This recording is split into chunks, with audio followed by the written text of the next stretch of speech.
Encore une nuit tropicale qui s'achève, encore une journée de chaleur insoutenable qui démarre. 49 départements sont en vigilance rouge canicule, 40 en orange.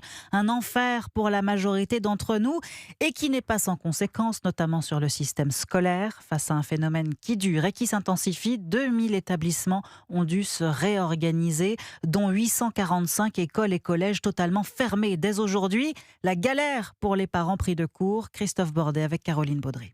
Oui, alors qu'il a fait 26 degrés cette nuit à Paris et que l'on va approcher les 40 degrés aujourd'hui, ce sont des dizaines d'écoles de la capitale qui vont rester fermées. Un casse-tête pour de nombreux parents.